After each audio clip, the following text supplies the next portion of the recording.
Hello students, हमारे last lecture में हमने डैम्प सिंपल हार्मोनिक मोशन के बारे में डिस्कस किया था। इसका मतलब कुछ ये था कि अगर कोई भी सिस्टम है, जैसे हमने पहले भी पढ़ा है कि जैसे स्प्रिंग ले ली हमने या फिर सिंपल पेंडुलम ले लिया, जो कुछ ऐसी सिस्टम है जो सिंपल हार्मोनिक मोशन करती है, हम ये चीज़ ले सकते हैं। तो ऐसी कोई भी सिस्टम है जिसको हम उसकी इक्विलिब्रियम पोजीशन है वहाँ से थोड़ा सा उसको डिस्प्लेसमेंट करवाते हैं, तो उसकी वजह से उसका जो मोशन होता है वो सिंपल हार्मोनिक मोशन होता है। अगर वो कोई भी सिस्टम अगर ऐसे मोशन कर रही है तो उसको हम फ्री ऑसिलेशन बोल सकते हैं, राइट। वो फ्रीली ऑसिलेट कर रही है और उसकी जो फ्रीक्वेंसी होती है उसको हम उसकी नेचुरल फ्रीक्वेंसी बोल सकते हैं। लेकिन हमने देखा कि due to resistive force, right, मतलब कि कुछ रेजिस्टिव फोर्स ऐसी लग रही थी जिसकी वजह से डैम्पिंग स्टार्ट हो गई, मतलब कि जो ऑसिलेशंस थे वो धीरे धीरे वैनिश होते गए और वो जो सिस्टम है वो वापस रेस्ट पर आ गई। इसका मतलब ये हुआ कि कभी भी जो सिस्टम मतलब पूरी कभी भी प्योर आप बोल सकते हो सिंपल हार्मोनिक मोशन पॉसिबल नहीं है। हम देखते हैं कि डैम्पिंग ऑलवेज देखने को मिलती है और उसकी वजह से वो मोशन बाद में स्टॉप हो जाता है, राइट। अभी हमें ये चाहिए कि अगर हमें वही मोशन कंटिन्यू करना है तो हमें क्या करना पड़ेगा, कुछ बाहर से कुछ एक्सटर्नल फोर्स अप्लाई करनी पड़ेगी जिसकी वजह से हम वही मोशन को, वही सिंपल हार्मोनिक मोशन को कंटिन्यू कर पाए। हम एक यहाँ पर एक सिंपल एग्जांपल ले सकते हैं कि अगर कोई बच्चा है कि या फिर आप अपनी बात कर लो कि आप स्विंग पर बैठे हो तो वो आप सिंपल हार्मोनिक मोशन कर रहे हो। अपना मोशन आपको अगर कंटिन्यू करना है तो आप ऑलवेज क्या करते हो, अपने पैरों से जो ग्राउंड है उसको प्रेस करते रहते हो, है ना, पर्टिकुलर टाइम पर। मतलब कि आप कुछ एक्सटर्नल फोर्स अप्लाई कर रहे हो जिसकी वजह से आप अपना जो मोशन है उसको आप कंटिन्यू कर पाओ। तो ऐसी जो फोर्स लगती है उसको हम क्या बोल सकते हैं, या फिर ऐसी जो मोशन होती है जिसको हम फोर्स्ड ऑसिलेशन बोल सकते हैं या फिर ड्राइवन ऑसिलेशन आप उसको बोल सकते हो। तो आपने कुछ यहाँ पर फोर्स अप्लाई किया तो यहाँ पर ये हो गई कि जो सिस्टम है उस पर ऑलरेडी आप जानते थे, पहले भी हमने जैसे डिस्कस किया था कि एक तो डैम्प फोर्स लग रही थी which is proportional to -v, मतलब F इज इक्वल टू हमने इक्वेशन लिखी थी -bv। सेकेंड थी स्प्रिंग फोर्स लग रही थी F is equal to -kx और उसकी वजह से डैम्पिंग स्टार्ट हो गई, राइट, वो रिजल्टेंट फोर्स की वजह से। तो हमने यहाँ पर देखा कि अगर हमने क्या करना है, वही मोशन को कंटिन्यू करना है तो उसके लिए हमें कुछ फोर्स अप्लाई करनी पड़ेगी। जो फोर्स हम अप्लाई करते हैं उसको हम बोलेंगे ड्राइवन फोर्स। और वो फोर्स सपोज मैं उसको लिख रही हूँ Fd, तो वो कितनी होगी, तो F0 cos ओमेगा dt, उसको हम ऐसे ले सकते हैं। मतलब ये फोर्स जो है F0 मतलब उसका एम्पलीट्यूड हो गया, ओमेगा डी मतलब ड्रिवन फ्रीक्वेंसी, आप उसको एंगुलर फ्रीक्वेंसी बोल सकते हो। तो इतनी यहाँ पर आप देख सकते हो, मैंने जो फोर्स यहाँ पर ली है वो फोर्स मैंने उसकी फॉर्मूला देख सकते हो, उसमें cos ओमेगा t टर्म है, इसका मतलब ये पीरियोडिक फोर्स है। तो पीरियोडिक फोर्स हम यहाँ पर ले रहे हैं, वो इजी है हमारे लिए, क्योंकि आप देख सकते हो, सपोज मैं फिर से बताऊँ आपको कि आप स्विंग में बैठे हो और आप पर्टिकुलर वही सेम टाइम पीरियड पर फोर्स अप्लाई करोगे तो आप जो है वो अपनी मोशन एग्जैक्टली ऐसे ही रिपीट कर पाओगे। वही सिंपल हार्मोनिक मोशन तभी इजीली पॉसिबल होगी। मतलब कि जो हम अप्लाइड फोर्स लेंगे वो अप्लाइड फोर्स कैसी होगी, तो रिपीटेटिव होनी चाहिए, मतलब कि पीरियोडिक फोर्स होनी चाहिए। इसलिए मैंने उसकी फॉर्मूला लिखी है F0 cos ओमेगा dt। तो ये फोर्स लग रही है। इसके सिवा हम जानते हैं और कौन कौन सी फोर्सेस लग रही थी, तो हमने जो डैम्प्ड फोर्स बोला था, या फिर उसको आप रेजिस्टिव फोर्स बोल सकते हो, और वो फोर्स कितनी थी, तो -b/v। And third is spring force मतलब -kx। देयरफॉर रिजल्टेंट फोर्स कितनी हुई, नेट फोर्स कितनी हुई, तो ये सबका मुझे टोटल लेना पड़ेगा।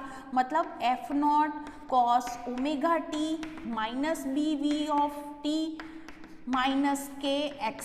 तो हमारे पास ऐसी इक्वेशन बन रही है। अब हम जानते हैं F equal to ma by Newton second law. तो हमारी जो इक्वेशन हमने ये जो लिखी है उसमें से आप एक काम कर सकते हैं, वेलोसिटी मतलब dx/dt उसको ऐसे डिफाइन कर सकते हैं, एंड एक्सेलरेशन मतलब 2 बार डिफरेंशिएशन करोगे आप, मतलब हम इसको ऐसे लिख सकते हैं md²x/dt²। मैं एक काम कर रही हूँ, ये टर्म इस तरफ लेकर आ रही हूँ तो माइनस वाली टर्म है वो पॉजिटिव हो जाएगी, तो प्लस उसको v को मैं dx/dt लिख रही हूँ, ये वाली टर्म भी इस तरफ आएगी तो प्लस के एक्स लिख सकते हैं, और ये वाली टर्म प्लस है तो इस तरफ जाएगी तो माइनस उसको हम लिख सकते हैं। तो हमारे पास कुछ ऐसा इक्वेशन बन रहा है। इसको आप ऐसे भी रिप्रेजेंट कर सकते हो, m को इस तरफ मैं लेकर जाऊँ डिनोमिनेटर में, तो हमारा इक्वेशन ऐसे भी हम लिख सकते हैं, plus B by M D X by D T plus K by M D X minus F naught by M cos omega T equals to 0। तो हमारे पास कुछ ऐसी इक्वेशन बन गई, राइट। तो जो ये इक्वेशन है हम यहाँ पर बोल सकते हैं कि अगर फोर्स्ड ऑसिलेशन आप करवा रहे हो, मतलब कि आप कुछ फोर्स अप्लाई कर रहे हो जिसकी वजह से आप सिंपल हार्मोनिक मोशन जो है उसको कंटिन्यू कर पाओ, तो उसके लिए आप ऐसे इक्वेशन बना सकते हो। यहाँ पर ऑलवेज क्या होता है कि कोई भी सिस्टम है वो अपनी कुछ नेचुरल एंगुलर फ्रीक्वेंसी, जैसे आप उसको ओमेगा बोल सकते हो, ओमेगा से वो मोशन कर रही है, राइट। लेकिन जब आप फोर्स अप्लाई करते हो, मतलब कुछ एक्सटर्नल फोर्स यहाँ पर अप्लाई हुआ, मतलब कि ड्राइवन फोर्स, या तो उसकी वजह से आप देखोगे कि जो सिस्टम है उसकी जो फ्रीक्वेंसी होगी वो नेचुरल फ्रीक्वेंसी धीरे धीरे क्या हो जाएगी, वो दूर हो जाएगी, और वो जो सिस्टम है वो हमारी जो ड्राइवन फ्रीक्वेंसी है, एंगुलर फ्रीक्वेंसी, उससे वो ऑसिलेट करेगी। ओके, तो इसको आप ऐसे लिख सकते हो। अब एक चीज़ हो गई, इसका हमें अगर सॉल्यूशन निकालना है तो फिर से एक काम कर सकते हैं, 2 बार इसका इंटीग्रेशन करके हम सॉल्यूशन निकाल सकते हैं, पर वो चीज़ बहुत ही हार्ड हो जाएगी। इसीलिए यहाँ पर फिर से हमें इसका सॉल्यूशन है वो एक्सेप्ट करना पड़ेगा। इसका सॉल्यूशन हमें कुछ ऐसा मिलेगा, a cos omega d T plus phi, ये कुछ सॉल्यूशन हमें ऐसा मिलेगा, where a equal to amplitude, और वो एम्पलीट्यूड कितना कैसा होगा, तो उसकी फॉर्मूला कुछ आप ऐसे लिख सकते हैं, F naught into m square omega square minus omega d square whole square plus omega d square b square, उसकी टोटल की पावर है 1/2, उसको हम ऐसे लिख सकते हैं। एंड फाई की वैल्यू मतलब tan फाई की आप ले सकते हो, इसको ऐसे लिख सकते हो minus v naught by x naught into omega t. यहाँ पर आप एक्स नॉट और वी नॉट की बात करें तो एक्स नॉट मतलब डिस्प्लेसमेंट एंड वी नॉट मतलब velocity at time t equal to 0। तो इसको हम ऐसे डिफाइन कर सकते हैं। तो यहाँ तक मैंने जो बात की, हमने जो फॉर्मूलाज लिखी है उसको आप अच्छे से ध्यान से देख लो कि मैंने ये चीज़ बताई कि हमारे पास, हम जब बात कर रहे थे कि किसी भी सिस्टम को इक्विलिब्रियम पोजीशन है वहाँ से डिस्प्लेसमेंट करवाते हैं तो अपनी कुछ फ्रीक्वेंसी से, नेचुरल फ्रीक्वेंसी से वो ऑसिलेशन करता है, उसको हमने फ्री ऑसिलेशन ऐसे डिफाइन किया, राइट। लेकिन बाद में डैम्पिंग होती है, मतलब कि वो धीरे धीरे करके वो रुक जाती है ड्यू टू कुछ रेसिस्टिव फोर्स लगती है उसकी वजह से। लेकिन हमें उसको कंटिन्यू करना है तो बाहर से कुछ फोर्स अप्लाई करनी पड़ेगी। तो जो हमारे पास कुछ अप्लाइड फोर्स है जिसकी वजह से अगर मोशन कंटिन्यू हो रहा है, सिंपल हार्मोनिक मोशन कंटिन्यू हो रहा है, तो ऐसे ऑसिलेशन को आप फोर्स्ड ऑसिलेशन या फिर ड्राइवन ऑसिलेशन बोल सकते हो। तो यहाँ पर हमने फोर्स अप्लाई की, वो पीरियोडिक फोर्स थी जिससे हम पर्टिकुलर वो जो मोशन है उसको सिंपल हार्मोनिक मोशन कर पाए, इसीलिए। तो यहाँ पर इसके अलावा ये फोर्स भी लग रही थी, डैम्प फोर्स और मतलब resistive force and spring force. तो रिजल्टेंट फोर्स निकाली और उसको हमने ऐसे डिफाइन किया। यहाँ पर ये इक्वेशन आपको याद रखना है कि एम्पलीट्यूड को हम ऐसे डिफाइन कर सकते हैं एंड tan फाई की वैल्यू को आप ऐसे रिप्रेजेंट कर सकते हो। यहाँ से हम 2 केसेस के बारे में बात कर सकते हैं। मैं ये चीज़ यहाँ से मिटा रही हूँ जिससे मुझे लिखने में थोड़ी आसानी रहे।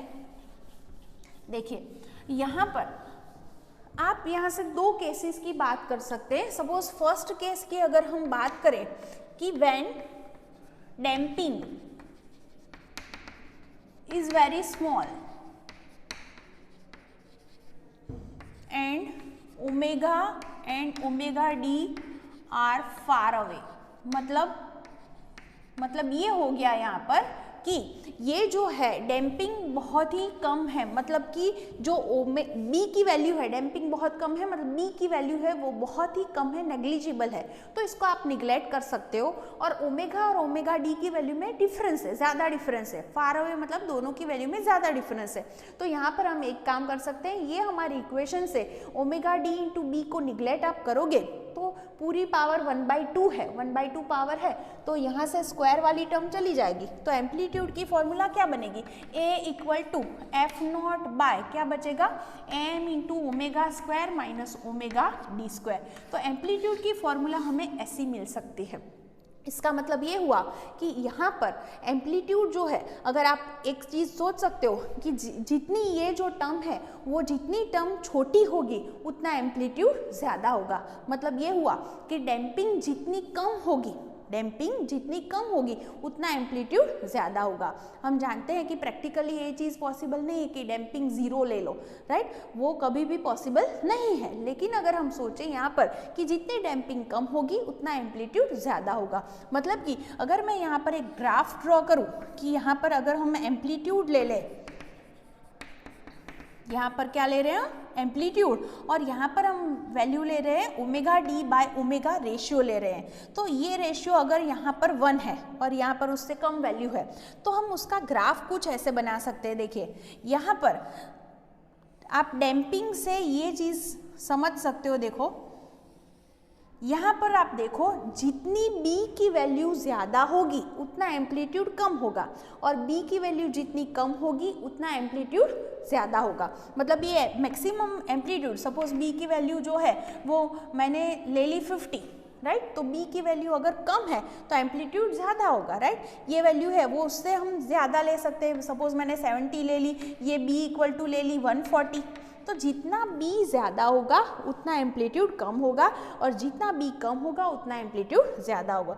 और आप एक चीज़ देख रहे हो कि यहाँ पर जब omega D by omega ratio 1 है तब आपको पीक मिल रही है। उसका रीज़न ये है, देखो आप ये इक्वेशन में व्हेन ओमेगा = ओमेगा डी हो जाएगा तब ये टर्म 0 हो जाएगी, तो एम्पलीट्यूड टेंड्स टू इनफाइनाइट, जो कभी भी पॉसिबल नहीं है। क्योंकि आप सोचो, आप स्विंग पर बैठे हो, अगर ये हुआ ये दोनों फ्रीक्वेंसी सेम होना, उसका मतलब ये है कि जो नेचुरल फ्रीक्वेंसी है सिस्टम की वो, और आप जो ड्रिवन फोर्स लगा रहे हो उसकी फ्रीक्वेंसी दोनों अगर सेम हो गई तो एम्पलीट्यूड मैक्सिमम होगा।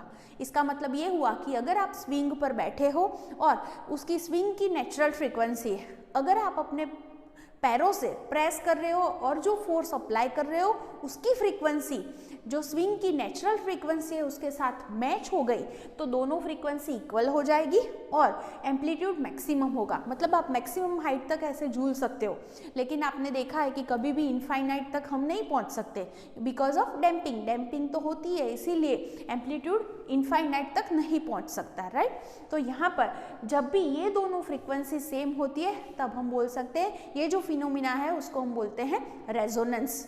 रेजोनेंस का मतलब ये हुआ कि जो कोई सिस्टम है उसकी नेचुरल फ्रीक्वेंसी, जो हमने जो फोर्स अप्लाई किया है उसकी फ्रीक्वेंसी दोनों अगर सेम हो गई तो जो फिनोमिना देखने को मिलता है उसको हम बोल सकते हैं रेजोनेंस। तो आपको ऐसा रेजोनेंस देखने को मिलेगा।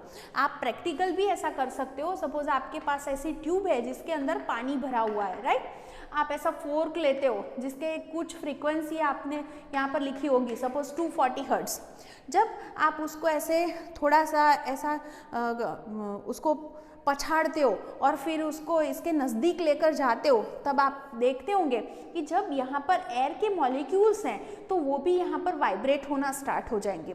तो जब उनकी फ्रीक्वेंसी और हमने जो फोर्क लिया है उसकी फ्रीक्वेंसी दोनों मैच होगी तब रेजोनेंस होगा और आपको कुछ आवाज़ ज़ोर से सुनाई देगी, और जब रेजोनेंस होगा तभी आपको ये आवाज़ सुनाई देती है। तो ये फिनोमिना है जिसको हम बोल सकते हैं रेजोनेंस। तो ये भी प्रैक्टिकली आप देख सकते हो, राइट।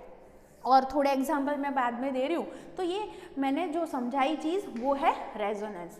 सेकेंड चीज़, जैसे मैं बोल रही हूँ कि omega is nearer to omega d हो गया, जैसे मैंने बोला रेजोनेंस, तो ये इक्वेशन में देख सकते हो कि omega is nearer to omega d है, तो आप ये टर्म को निगलेक्ट कर सकते हो। तो आपके पास एम्पलीट्यूड की फॉर्मूला बनेगी F0 by omega d into b. तो ये अगर टर्म छोटी है तो एम्पलीट्यूड कैसा मिलेगा, फिर से मैं बोल सकती हूँ मैक्सिमम। मतलब कि जब रेजोनेंस होता है तब एम्पलीट्यूड कैसी मिलती है, आपको मैक्सिमम मिल सकती है। तो ये जो चीज़ है आप प्रैक्टिकली भी सोच सकते हो, कहीं कभी कभी आपने ये चीज़ देखी भी होगी। देखो मैं एक एग्जांपल दे रही हूँ। आपने देखा होगा कि जब भी कुछ सोल्जर्स होते हैं तो मार्च करते हुए जाते हैं, राइट। मतलब कि जब कोई वो ब्रिज पर से निकल रहे हैं, सपोज वो ब्रिज वुडन है ना, तो उनको स्पेशली इंस्ट्रक्शन दी जाती है कि उनको वो जो ब्रिज है उस पर से मार्च करते हुए नहीं जाना है। उसका रीज़न है कि जो ऐसा जो ब्रिज होगा उसकी अपनी कुछ नेचुरल फ्रीक्वेंसी होगी, राइट। वो अपनी फ्रीक्वेंसी से ऑसिलेट कर सकता है, राइट। अब जब भी अगर ऐसा हुआ कि जब वो सोल्जर्स उस पे से जा रहे हैं तो उनकी फ्रीक्वेंसी, वो मार्च कर रहे हैं तो उसकी फ्रीक्वेंसी, और अगर इसकी जो आपका जो ब्रिज है दोनों की फ्रीक्वेंसी अगर मैच हो गई, मतलब दोनों फ्रीक्वेंसी अगर इक्वल हो गई तो रेजोनेंस होगा। रेजोनेंस होगा मतलब कि ये जो ब्रिज है वो अपनी मैक्सिमम एम्पलीट्यूड के साथ वो ऑसिलेट करेगा, मतलब इतना ज़्यादा हिलेगा तो वो ब्रिज टूट भी सकता है। इसीलिए ये ध्यान रखना बहुत ही ज़रूरी है। एक पॉइंट ये हो गया। दूसरी चीज़ आपने देखा होगा कि जब अर्थक्वेक आता है तो हमने देखा है कि कुछ बिल्डिंग्स ऐसी होती है जो बहुत उनकी हाइट कम होती है तो वो नहीं टूटती, और कुछ बिल्डिंग ऐसी भी होती है जिसकी हाइट बहुत ज़्यादा है तो उनको भी नुकसान नहीं होता, लेकिन जो मीडियम हाइट वाली है उनको नुकसान होता है। उसका रीज़न क्या है? उसका रीज़न ये है कि जब अर्थक्वेक आता है तो जो सिस्मिक वेव्स हैं उनकी कुछ फ्रीक्वेंसी होती है, राइट, उसकी नेचुरल फ्रीक्वेंसी, और उसकी वजह से जब अर्थक्वेक की वजह से आपका जो बिल्डिंग है वो भी ऑसिलेट होता है, राइट, तो उसकी भी कुछ फ्रीक्वेंसी हो गई, ड्रिवन फ्रीक्वेंसी। जब दोनों फ्रीक्वेंसी अगर मैच होती है तो फिर से एम्पलीट्यूड मैक्सिमम होगा और आपका जो बिल्डिंग है वो मैक्सिमम एम्पलीट्यूड के साथ हिलेगा और वो टूट सकता है। एक तो मटेरियल क्या यूज़ किया है, उसकी शेप क्या है, ये सारी चीज़ें तो इम्पॉर्टेंट है ही, साथ साथ फ्रीक्वेंसी भी इम्पॉर्टेंट है। देखो उसके लिए आप ऐसे कुछ सोच सकते हो, आप ऐसा इक्वेशन यहाँ पर सोच सकते हो कि सपोज हम पेंडुलम की बात करते हैं तो उसका टाइम पीरियड का ऐसा हमारे पास फॉर्मूला है 2π√L/g। तो अगर फ्रीक्वेंसी की फॉर्मूला इससे बनाए तो 1/2π क्या होगा √g/L, मतलब frequency is inversely proportional to √L हो गया। तो जिसकी लेंथ ज़्यादा होगी उसकी फ्रीक्वेंसी कम होगी, और जिसकी लेंथ कम होगी उसकी फ्रीक्वेंसी ज़्यादा होगी।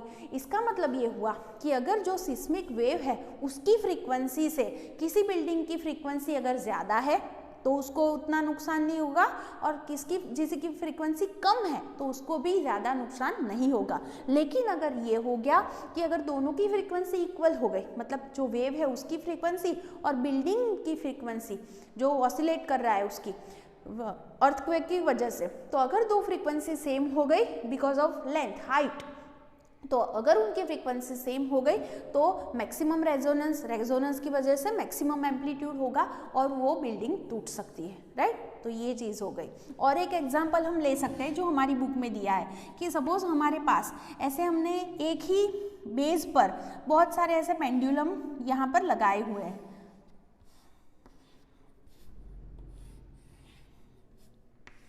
हमने सपोज ऐसे मैंने 1 2 3 4 एंड 5 पेंडुलम्स लगाए हैं। आप देख सकते हैं 1 और 4 है, दोनों की लेंथ सेम है, राइट। अब हमने ये किया कि इसको हमने ऑसिलेशन करवाना स्टार्ट किया तो इसकी कुछ नेचुरल फ्रीक्वेंसी ओमेगा होगी। अब इसकी वजह से ये जो हमने बेस लिया है जिसके साथ हमने सबको बांध दिया है, कुछ रोप ले लिया सपोज, तो क्या होगा इसके ऑसिलेशन की वजह से ये सब पर फोर्स लगेगी, मतलब ड्राइवन फोर्स लगेगी, तो ये सब भी ऑसिलेट होना स्टार्ट हो जाएंगे। तो सब कुछ अलग अलग फ्रीक्वेंसी से ऑसिलेट करेंगे। लेकिन आप सोच सकते हैं कि अगर 1 और 4 की लेंथ सेम है तो उनकी फ्रीक्वेंसी भी सेम होगी, तो ये भी सेम फ्रीक्वेंसी से ऑसिलेट करेगा। लेकिन इसके लिए ये फ्रीक्वेंसी कौन सी होगी? Driven frequency. क्यों? क्योंकि वो नेचुरल फ्रीक्वेंसी नहीं है, इसकी वजह से इस पर फोर्स लगी है, राइट। तो इसकी फ्रीक्वेंसी कौन सी होगी? तो ड्रिवन फ्रीक्वेंसी। तो यहाँ पर यह होगा कि ये दोनों की फ्रीक्वेंसी इक्वल होगी, तो इक्वल होगी तो इसका रेजोनेंस हो गया, रेजोनेंस हुआ तो उसका एम्पलीट्यूड मैक्सिमम होगा, तो वो मैक्सिमम एम्पलीट्यूड से ऐसे वो ऑसिलेट करेगा। ओके, तो ये चीज़ आपके लिए कुछ अलग थी, और आपके लिए चैप्टर में ये सारी बातें जो बुक में लिखी हुई है उसको भी आप अच्छे से पढ़ लेना। और यहाँ पर जो हमारा चैप्टर है वो ख़त्म होता है, और नेक्स्ट लेक्चर में हम एक्सरसाइज के क्वेश्चन सॉल्व करेंगे।